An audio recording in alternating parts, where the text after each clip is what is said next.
Okay, start. Cool. Hi, Jan Aman, and we've been friends. Yeah, hi. We've been friends for like ages. I don't know, 10, 20 years. And we tried to work in Sweden. You know that it was fun, but we didn't make anything. But it was great that we tried it. And I remember at that time you were working with some of the top chefs in Sweden, with Atelier Slice, which was your kind of an innovation, restaurant. You were trying to change the food and in Stockholm, And I remember you introducing me to Matthias Dahlgren, and first you took me to have fish herring, I think, by Stefan Eriksson, and then you took me to have the same herring with Matthias Dahlgren, and I just really hate herring. So I'm disappointed Matthias. Yeah, it was not a good thing. So anyway, you've done a lot of things. I think I see you as a guy who is mixing a lot of things, which is very interesting for innovation, because putting two different things together is one of the best ways to innovate, and the simplest way, breaking the barriers. And for as much as I know you've been working between art, cuisine, urbanism, design, Yes. and your latest project, as I see, is in David. Sorry, I'm trying to pronounce it. That's good. Yeah, where you're working with an entire little town close to Are. Yeah, is that correct? Yeah, Yes. Are. Yeah, which is a ski resort in Sweden. You're working with this town, with a village or a town, trying to change it completely, and you're trying to prove that innovation should come from a small place rather than a big place, which is extremely interesting to me, because I'm also very much in favor, and I believe innovation comes from an individual and then a smaller team and a smaller place, and big places, take it are the last, and big companies, organizations are the last to take it, So tell me a little bit about your work in David. To me, David is kind of incredible, because it's a way for me to really assemble everything that I ever did and tried to do, in the sense that if we have the focus on innovation, for instance, if you take, I've been working a lot with innovation within the food systems, but also within the urban systems and housing and streets and blah, blah, blah, all these things. And I've seen also the problems of it. When I've been working with Stockholm, I've been working with also cities outside of Stockholm, in Milan and in the US. There's always the same problem, that you come to see the results of gentrification, which means that the cities are kind of big, the price level is very high, and it's also very much into each and every segment that you have in society, which means that it's very difficult to actually achieve innovation, because you have old business models, you have big administration models, you have everything that really brings on a hesitation to innovation and to actually achieve something. The same thing in food systems, that if I was working and heading the innovation program for the US in Milan at the World's Fair in 2015, and we had some new tech companies that we tried to accelerate, and I was at the same time working with chefs that had a sort of more handicraft relation to what to develop, and all these things are very good in itself, but very, very hard to bring together. Yeah. So having Duved, which is a small little village up in the mountains in the north of Sweden, is a possibility for me to bring together and really talk and develop a system rather than a singularity. So it's not an elevator pitch in that sense, which means that we have to work with the digital structures. We have to work with sort of really artisanal structures in terms of how do we handle meat, how do we handle farming, how do we handle distribution and refinement of food, how do we handle service, how do we handle the kitchens, the restaurants, blah, blah, blah, blah, everything at the same time. Right now I was sitting today and looking at each and every spot we can build on, and how can we work on that from a sort of content perspective rather than how much space can we explore and make money out of. And this is a completely different way on how to handle things than how the sort of normal, let's say, market system allows.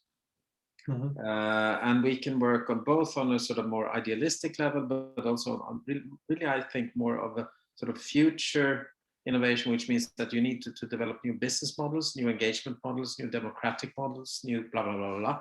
And it seems very like, oh, how new? But it's really going back to something that is based on the old village. In the old village, you needed an idea of community. That, okay, I have some carrots. Maybe my neighbor also wants carrots. If I give my neighbor some carrots, maybe I can get some meat. And that's really the way that we're working with Duved, and we're doing it for real.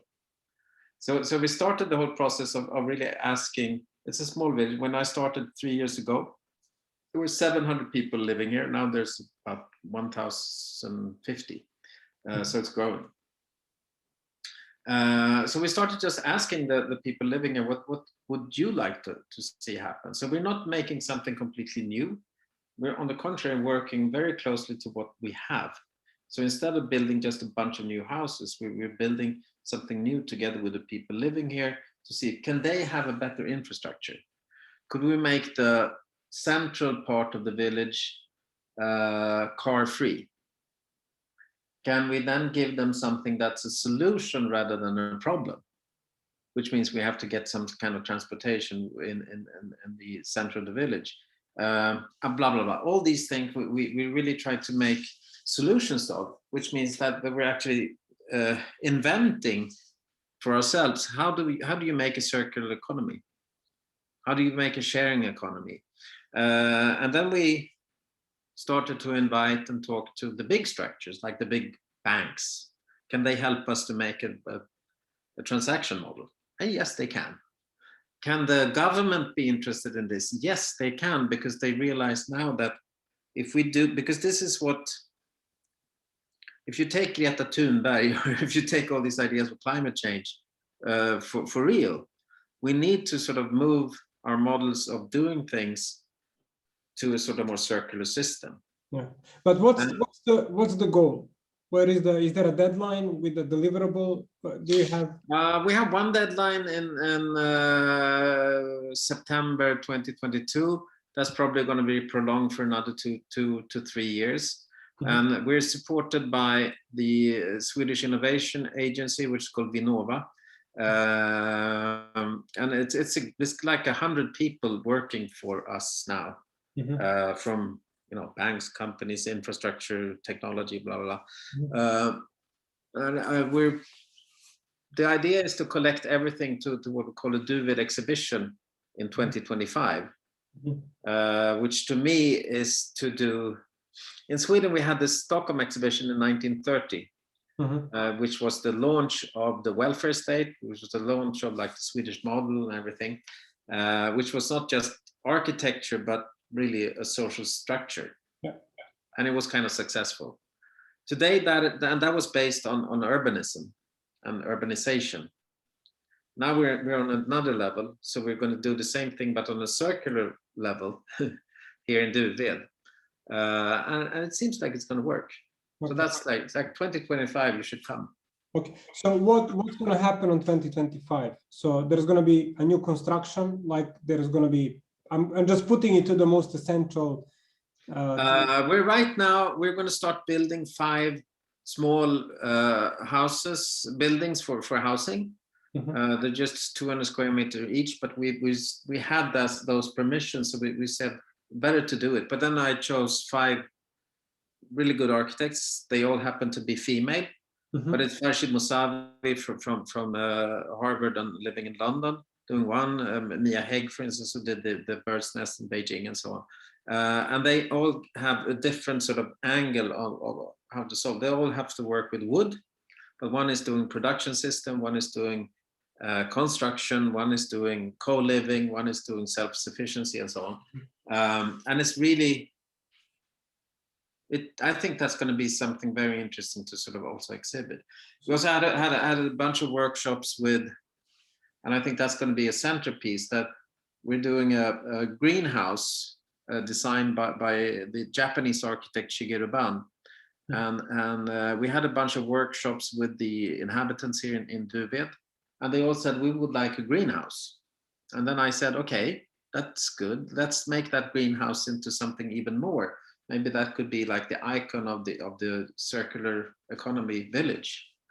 And so we approached Shigeru Ban, and he said, yes, I want to come. So what are you trying to prove? What's the by this 2025? What's your proof? We're trying to find, we're not proving anything, but trying to find solutions that could be more interesting than what's done today in the big cities. Everything that we're doing is supposed to has to lead to system change. That could be, we're right now taking a new approach on how to do a plan for a village. That's usually done by the local bureaucrats working at the plan office, at the planning office, and they are now working with us instead, and we have a professor from the Vinnova system, the innovation system, that's actually heading that.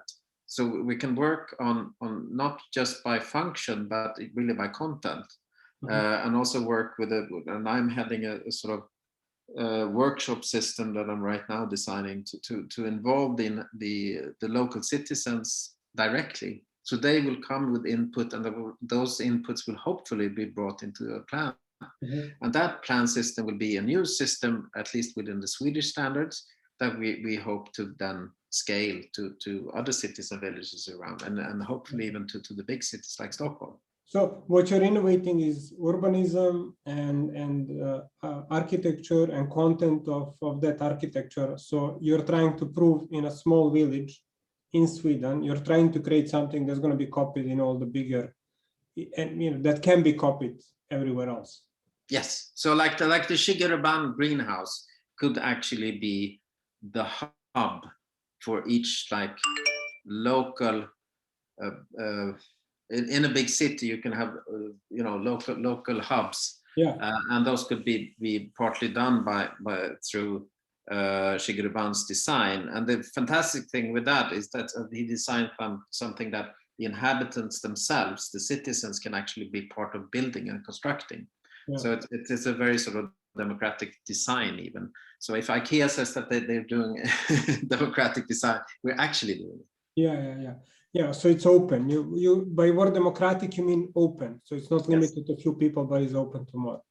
Okay, because my business is open innovation. That's what I'm focused on. So it's very much open. It's very much about participation. Yeah. So we don't say that we're now building for you, but we're finding a way and inviting the top creative people in the world to help us come up with ideas that the citizens can be part of actually participating in building and owning and so on. So to me, really the big thing afterwards would be, can we find a better way of owning stuff? Is the normal incorporated model from like the business model from the industrialism the only way, or can we find others? And I would like to find the other ways where we have the citizens as co-owners, not to go back to like the 70s version of the collective, but in a way where you have the co-ownership of the inhabitants in the village, but also have super professionals that can make it into something that really works. I mean, to make a self-sufficient village up here in the north is almost an impossibility, but I think we're heading towards it. And so with this open design and open innovation, how do you do that? You physically meet, you bring the experts, and they're having debates. Have you heard about the pandemic? Well, actually, I was wondering, I think that goes kind of in your favor, because I think more people are moving outside the cities, Yes, exactly. I mean, why this is interesting to do here is that as you said, we have this aura, or arva as it becomes in English, which is the biggest ski destination in I think in the Nordic countries. So it's a kind of Davos of Sweden in a way. But so it's the prices of an apartment in Åre are higher than in Stockholm. Whereas this is like the sister village of Åre, Duved, but that's also the forgotten village. Yeah. Which means it's a very normal little village with very normal people, lower prices than Åre, and that's why I saw this as a possibility. It's kind of like Soho on Manhattan in 1957. Yeah. And how did it happen? Did you approach them, or did you apply somewhere? They were calling for someone to. No, I was approached by the CEO of the local public real estate company, and she had I knew her since a long time, and she said that we're going to build a new school, it seems, and that's going to cost 30 million euros, which is a lot of money here, and it's going to be a school for 800 pupils, which is as many as inhabitants. So it's going to be a school for like a smaller part of the region, which meant that she felt she needed a strong idea. And we've been working on some urban projects beforehand, and she knew that my ideas was something that she wanted to work with. And then I was kind of suspicious, because how could you work through a public company that's going to be very political and it's going to be strange? And then I realized that she'd already been working with this company with the board of directors, all politically appointed, and they were all seeing it from right wing to left wing as a possibility of getting a better development of society, of the entire society. So I said, yes, let's go.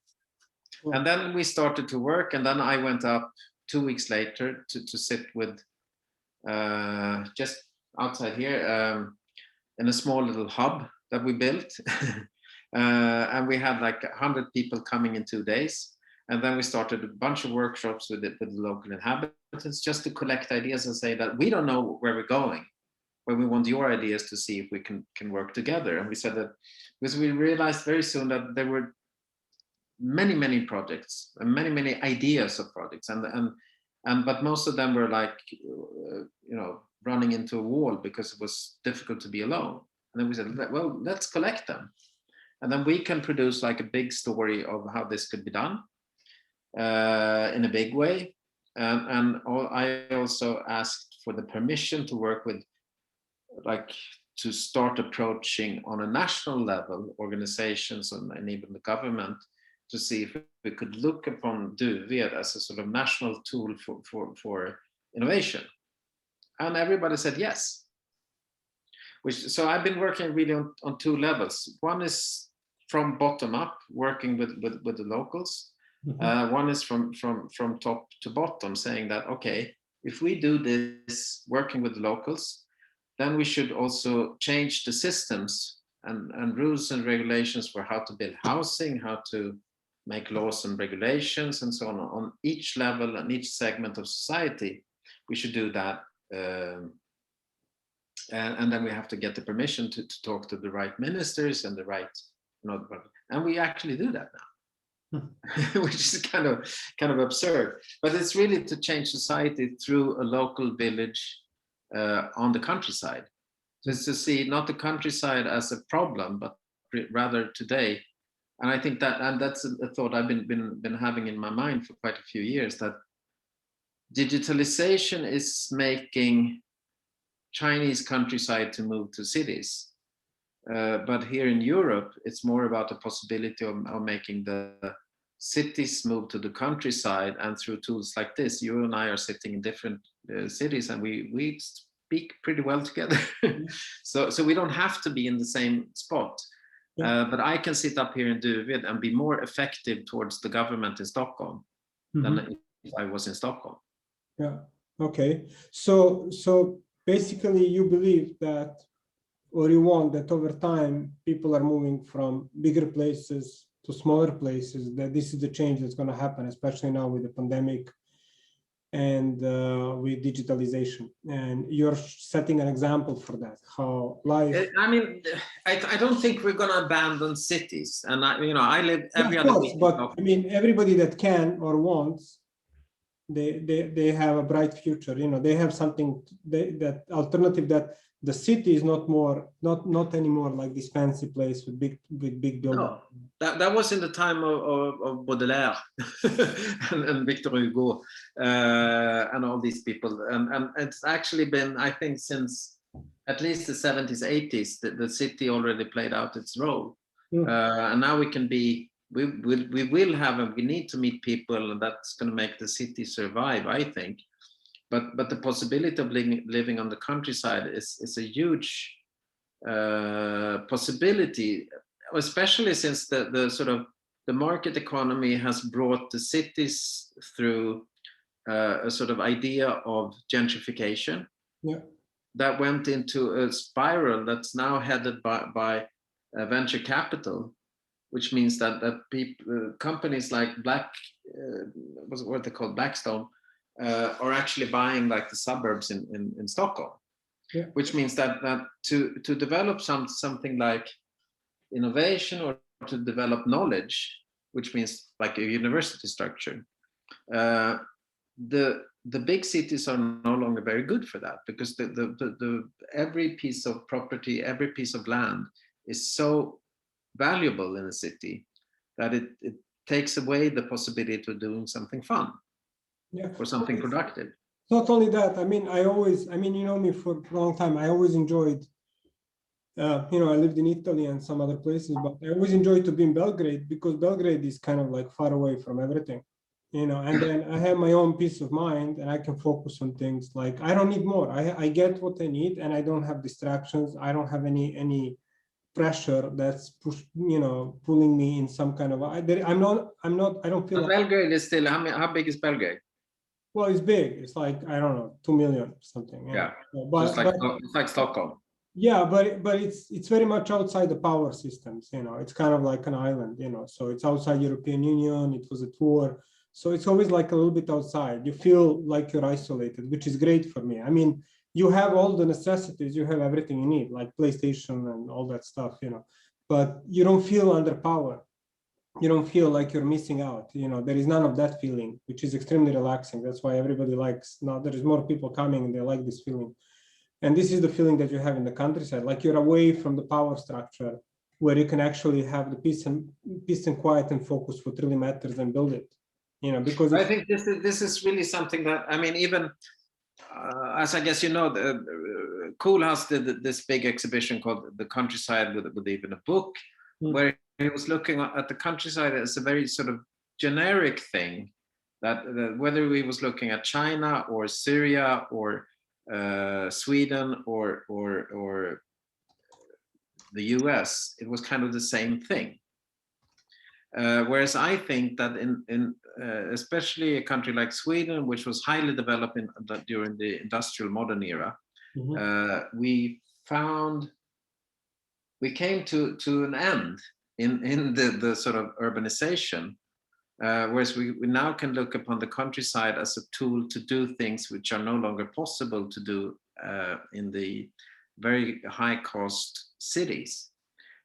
So for instance, we're right now working out something we call campus without university here in Duved. So we're going to build like affordable housing for students, affordable housing for elderly, affordable housing for, because we control enough property in the center of the little village, to see if we can then provide with some of the things that you need as a student. You need affordable housing, you need a meeting place or a few meeting places, you need somewhere to work, you need a hub where you have lectures and you can bring in really interesting speakers to come and give a lecture. So, yeah, we can invite you to come, for instance, and that's what you need. And then you can actually achieve something that I think is really missing out, especially in Sweden, that even if you go to high school today, now everything is privatized. So when you choose the school when you're 15 years old, you also choose almost a sort of lifestyle, a path. You either become like that way in the high school or this way or blah, blah, blah. If you're a productive person, or if you're physical, or if you work with global things, or blah, blah. And I can see that from a point of view of a village, if we provide with the structure, and then we can work with, you can be in any kind of high school or in any kind of university, which means that you could have a small local university in Sweden for one student and MIT for another student. And then suddenly you get a better mix of people. Plus you can get something which is also very necessary. You can get real life production, prototypes, housing, food, infrastructure, whatever, that you can actually try out in real life. So we're going to have a residency program where people, architects, designers, and so on, can come here, which means that we hopefully can create a system which also generates new companies and people like you that can come and do business. Okay. And then you move out the business innovation from the city to the countryside. Yeah. Well, as I said, I mean, for me, it's more about the feeling, you know, because when you talk about the city versus the countryside, I'm thinking about the feeling, because there is still countryside like Are, which is, you know, the kind of like very much like the urban place. And there are urban places like Belgrade was, which is kind of like a countryside. They have that relaxed feeling where you can do things and you're open and you're not like too much suffocated by the pressure or something like that. Yeah, but there's also the fact that you can do this idea of, let's say, follow the money, but on the reverse side. So what I mean is that we're not going to stay in Duved and build this into a big city. I rather would say that pretty soon this is going to be gentrified as well. But then we have all these other hundreds and maybe thousands of little villages that could be duplicated. And you could simply spread out the money and spread out the possibility of learning and developing things, not just from the city to one countryside place, but rather to the entire countryside. Yeah. Which is a much more interesting society, I think. Is this very much related to the Swedish culture or laws, or is it something that you can see like happening in like Midwest American? Like, for example, I was driving through America a few years ago and I stopped in Rensselaer, Indiana, and I'm trying to interview these guys there that opened an espresso shop and did another like 10 different things. You know, they moved from Detroit and they were doing like so many crazy things in this little small, you know, corn, you know, producing town in the middle of Indiana, you know. So, or like, you know, I just came back from a village in Serbia called Brzeće, which means fast place, which is the same as Duved, which is close to a big skis, but it's neglected, you know. So is this something that's very much Swedish? If there is such, I think like it's interesting what you're mentioning, because I was doing a workshop a few years back in Pittsburgh, in the US, and in the US you've had this sort of sprawl phenomenon that you've been sort of spreading out to the suburbs, because it's built, the entire country is built on cars. Yeah. But now what we were talking about, I suggested you have to unsprawl the US to bring people back into some kind of centers. Good luck. But that could also be done through going to different, you know, parts of the countryside. Yeah. Sweden is special because we're kind of a very much of a rural country until industrialism or late industrialism. So our big sort of, and we were extremely fast in urbanizing Sweden in like the early 1900s, early 20th century, and it was sort of done by 1930. And then we built all these suburbs in Sweden in the 50s, 60s, 70s, and then we didn't know what to do. And it's only now that we can sort of so to move back to the countryside, it's not like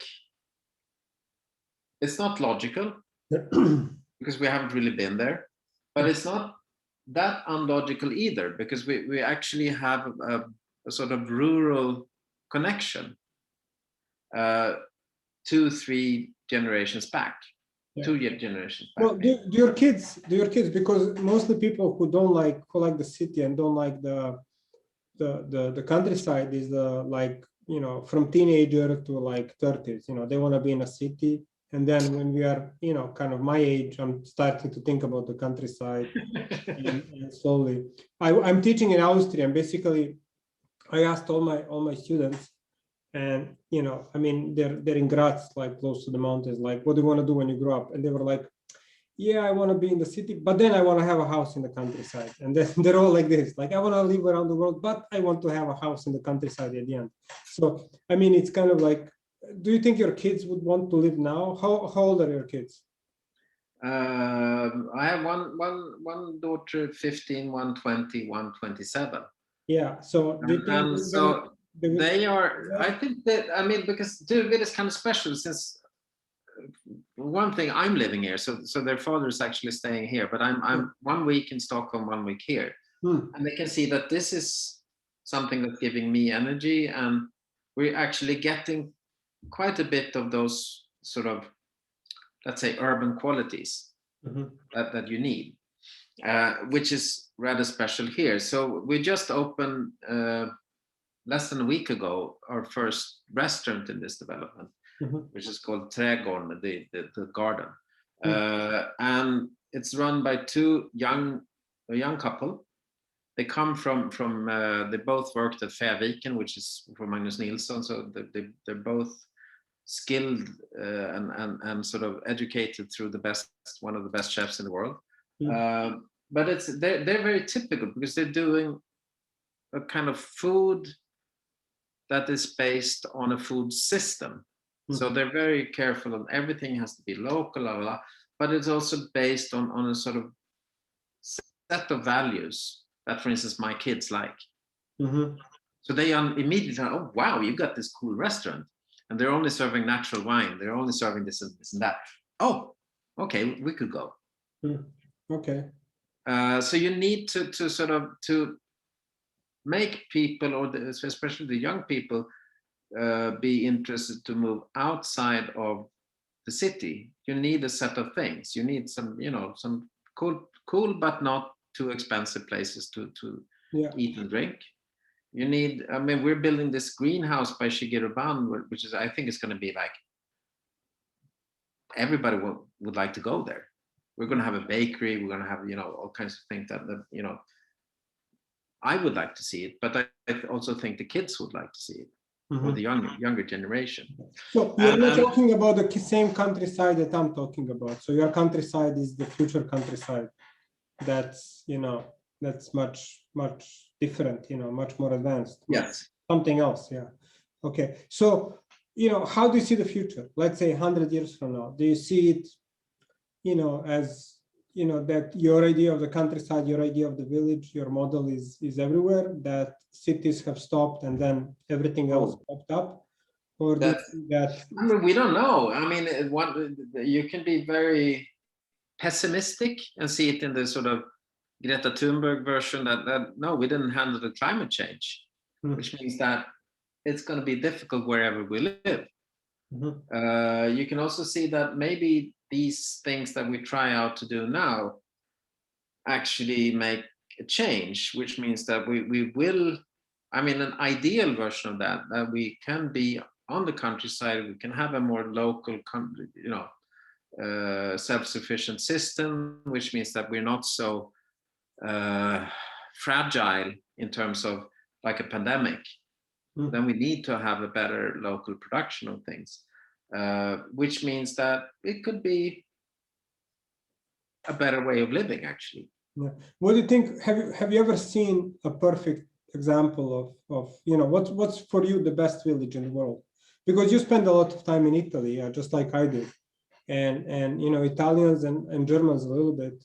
Italians, French, Germans, British. I mean, if you go to they have these great small places, they're amazing. Yeah, I don't know. That's very true. I was speaking to somebody about, because I had a friend who went to this restaurant we just opened, and she said, "Yeah, that's just like in my where on the countryside in Italy where I spent time, because in Italy you have this tradition of the local food production, the slow food, which is now becoming a brand, but that's for real, it's something that's interesting." So that's something that's always survived. Yeah. I think what we're facing now is, because that's maybe not really accessible for the larger part of an urban population. And what we're looking at now is how can we actually find ways. I don't have a utopia. I don't believe in utopias, but I believe in ways of finding paths forward. And what we're doing now here in Duved, this is really to see, okay, yeah, maybe we can do that little move. Maybe this is a possibility to not just work with food tech and artisanal, but to bring those two together. I was yesterday at a little local farm where they have sheep, they have cows, and they have pigs. 8 pigs, 53 cows, and I don't know how many sheep. It was fascinating because they're very selective, and they're working on a different way. And so what he said, this guy, was that, yes, I hope you can through us and others talk to the young people in the urban areas where they all want to be vegan, because that's really as stupid as eating industrial meat. So it's really, we have to, so it's really a way of actually finding a way to communicate a more radical transformation, which brings in a lot of technology, maybe, and a lot of sort of a new transaction system, new system in every way. But then going back to 2 generations, to a food system, a system handling stuff in every way. That's more how things used to be done. Yeah. And Sweden was a very rational period during our brief period of industrialism, and we became centralized, big systems.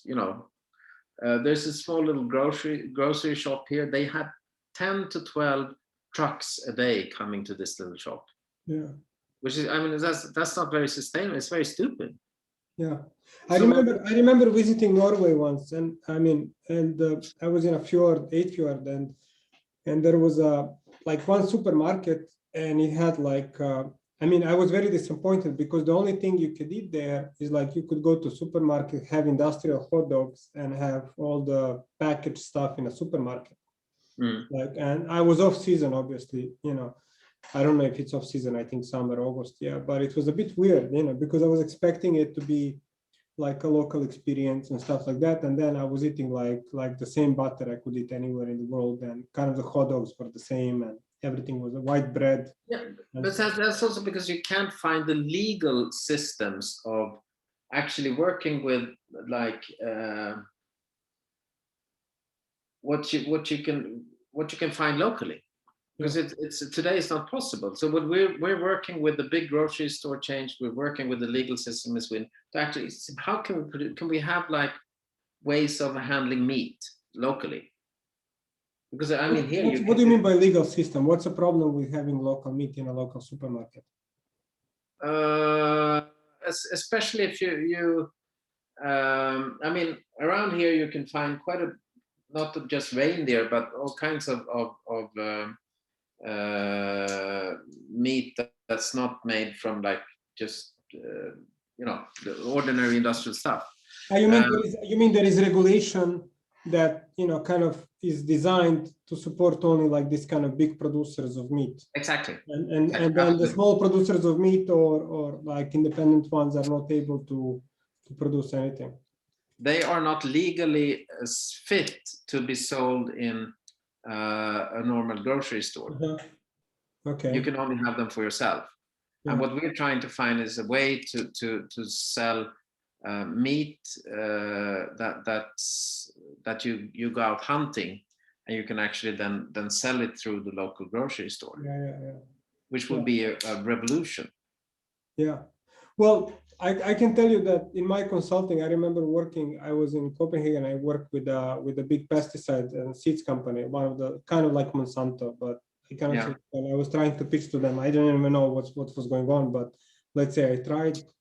And, and I remember the CEO there was super happy because they changed that day, they lobbied and they finally won to change the law to include some of the pesticides in Sweden, because they were controlling the sales in Sweden, Norway, Finland, and Denmark. And I was like, whoa, that's a bit weird, So they were like celebrating in the office and very happy. And then because they kind of like could sell their pesticides or whatever they were selling. But that's also why you have like some of the best, most revolutionary chefs, like Gaston Curio in Peru, for instance, his father was a minister, and he could himself become a president if he would like to, but he's been able to work with big system changes of the educational systems, of the entrepreneurial system within food, in a very good way, because he's also been working closely to government and has access to that. Somebody like Dan Barber in the US was a friend with Obama and Michelle Obama, and could have his farm lab upstate New York and actually be in dialogue with the government. Yeah. And I think those relationships between the people that make the change and people that make the possibilities of rewriting laws and regulations are very important. And I think that's what we are achieving here. Yeah.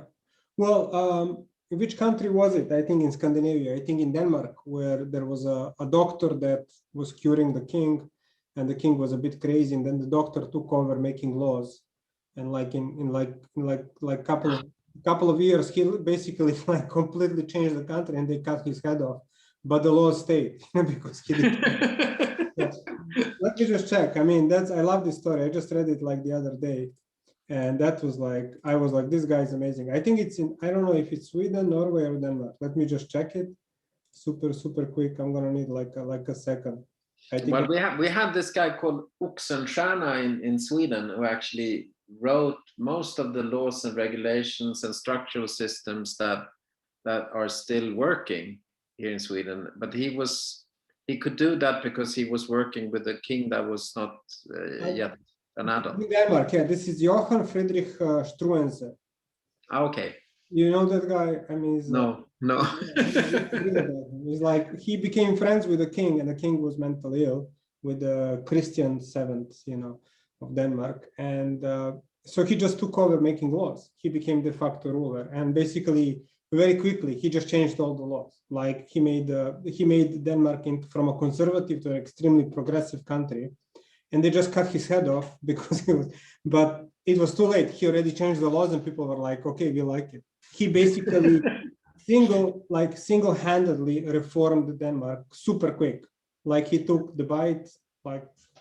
But that's also, I mean, if you take that from like a very serious side on how we're working here in Duved, is that I realized immediately that we have a possibility to work with like big change. We have a possibility to create the examples of how we would like to drive change. So then I told my friend, the CEO, who was my commissioner, that I need to spend a lot of time in Stockholm to work out a system where we actually have a national platform. Yeah. And that's what makes us now productive and people wouldn't believe in us if we wouldn't have that platform. Keep in mind, I don't know if you checked my interviews, but I spoke with 2 or 3 other people who are trying to make a change in different countries. Okay. With Stefano Quintarelli in Italy, with Branislav in Serbia, and with Richard in UK, Richard Barbrook. And so they were, they have different levels of experiences, from. And what did they say? I haven't checked out. Yeah, you should check it out. I mean, but let's say Branislav got the worst situation, because he ended up in jail and, in a lot of trouble, and the others are, I guess, fine. But they also Stefano is talking about the systems he created, so his change is not removed. Yeah. That's also another thing you have to be smart about, because even if you make a change and then you leave, which happens eventually, then how do you prevent that someone reverses your change? That's another thing that's, I think. I think that's also, I mean, when I had my art space in Stockholm, Färgfabriken, Yeah. I almost brought up the same kind of level of system change, because we're suddenly this totally independent little art space was actually working with how can we change legal systems of urban development and blah blah blah blah. It was really efficient in that sense, social development, I would say. But that was fragile because I was doing that alone, but in big workshops and systems like that. But I didn't have the platform legally to work with the government and with other national organizations. So this time, working with Duvid, I've been very careful to actually get that set from the very beginning, because otherwise it's too fragile. Because somebody will always come and say, fuck you. This is not the way we do things. Yeah. So maybe that's going to be a problem. We'll see. Well, my experience talking to now you and Branislav and Stefan and Richard is that there is always a fuck you, but it's just different style of a fuck you. So there is always a problem. Yeah, that you always have to be careful about making big changes. And then, I mean, if the change is real, you have to have trouble. And you have to have a lot of friction and resistance, and you have to be very smart how to make sure that it's systemic and beyond you. Because if it's not systemic and beyond you, if it just depends on you, if it's centralized, then they're going to reverse it instantly. Eventually you stop working. And anyway, you told me we have an hour, so we are close to an hour.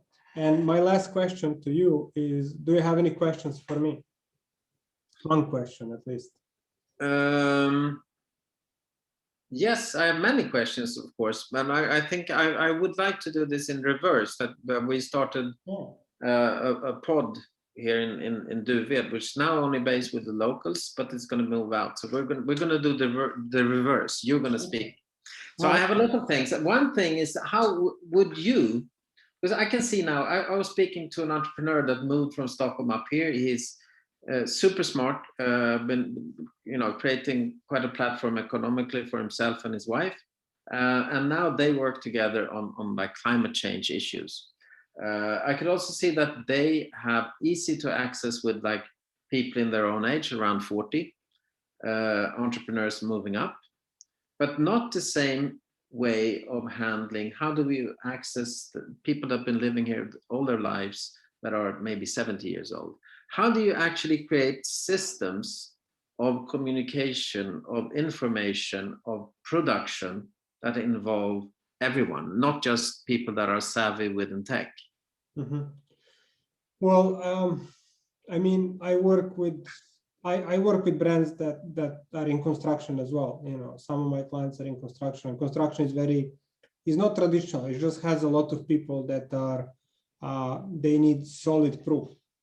They want real proof that something works, and they want to meet the people doing it because they just have more experience and they deal with serious stuff, and they don't want to joke around. So what works? I mean, you have a wide range of communication to people. I mean, there is always a conversation and a personal meeting. So that's the second question. I would say let's just think about that. We'll speak about that later as well. The second part is, if you take, for instance, construction. I'm working with, as I said, now 6 architects that are working. Mm-hmm. We're trying to make them find ways of working within systems, so with factories, with big entrepreneurs, big companies like IKEA, even with the sort of material companies here in Sweden, so the wood companies, the wood industry, and so on. I mean, that's something we're doing now here locally in Sweden. I would, of course, like to do it in much bigger context to see how can we do that in, collaboration with Belgrade and with you. What we do is we have, I'm a big believer in open innovation. I believe that's like the next step of Yes. everything, basically, selling, designing, marketing, creating value for other people. I don't see it as a little thing. I see it as like literally the next big thing, and then that's what I do. We have a development here, we sell in Italy, and we need to work in other. I spoke to you before about doing it in Sweden, so I would love very much to do it in Sweden, and your project seems really perfect for that. And that's what I can do. That's the only thing. I decided in my life that they focus only on this aspect. So we have the website called openinnovation.me, where everybody can suggest trends, problems, ideas, and promote new products that are innovative. So that's the thing that I can do. We can customize that and see how that works. And as far as doing something in Belgrade, I mean, my mind always wants to do 100 things. So 1 million things. Also my clients are doing some interesting houses, and we spoke about that before. But I'm always just controlling myself that I just do one thing, because if I do, you're doing the vet, and that's what we're talking about. If I try to do other things beyond what I'm doing, I'm not going to finish anything. I really think that I need to dedicate my life at this point, and this, I really believe in this and have to do it 100%. And that's what I'm focusing on, So that's also why I finally realized I had to take away the world, really the other parts of the world, and focus only on Duved. Yeah, exactly. Which means that we have something to communicate. That's why we're talking right now. So let's find those ways. But definitely, I mean, as you're talking, I wish I had like unlimited resources. I wish I could do everything and just jump on it, because I know you, and I know when you do something, you really believe in it. And everything that I've seen you done in the last 20 years was like amazing. I mean, it was not just like working, but it's like changing everything, And I don't know how much people see that, because sometimes maybe some people can go in your place and they can maybe not get it, but I think I get it. And I mean, you're doing amazing things, And if I had unlimited resources, I mean, definitely I would love to do the same thing here or anywhere in Italy or somewhere. But I think I mean, if you to be able to jump onto something or to participate in something, it needs to be a bit developed. And now we're actually developing something in Duved, and I think we're gonna need another maybe half a year or a year, and we're gonna have quite a few things that we can say, okay, this is one advice that I have is that you communicated better outside, and I mean, we're starting now. You're absolutely right. It would be really good to have a name for that system. So maybe these guys in Indiana or someone else can copy it, can call you and say, hey, can you just give me what you've done and I can copy it? Because I mean, just like city mayors are calling each other and copying their systems, why wouldn't smaller places copy each other's systems, and have inspiration from? I mean, what you're doing is equivalent to what Chicago was doing with skyscrapers. It's just that it's in a village, but there are millions of villages around the world. But we're actually going to do that through my company is called OE Gas. Water and gas, but in French, which is this little sign that was on the French buildings in urban areas before. You can still find them, but it's really about saying that this is about the context. And I think through oil gas we're going to have those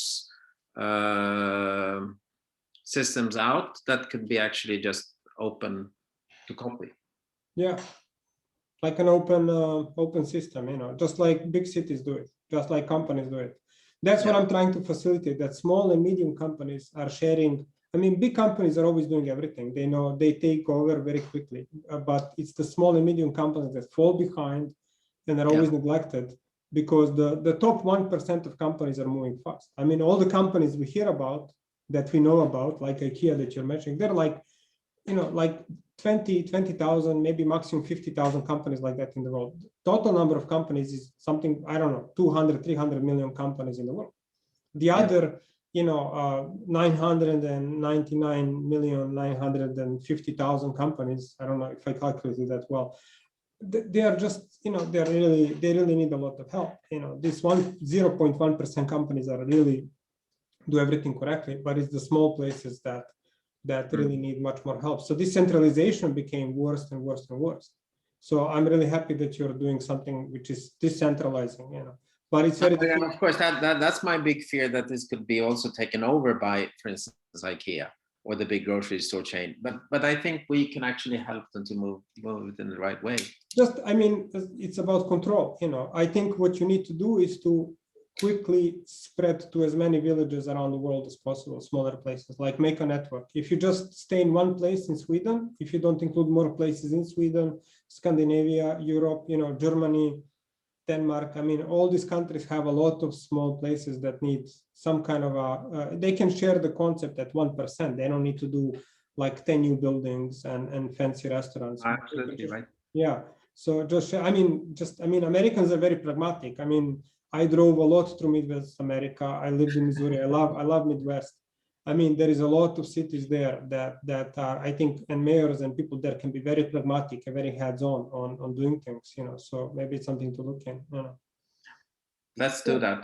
Let's do that. And I'm going to return to you to do this reverse thing, but then you have to speak in Swedish. Thank you.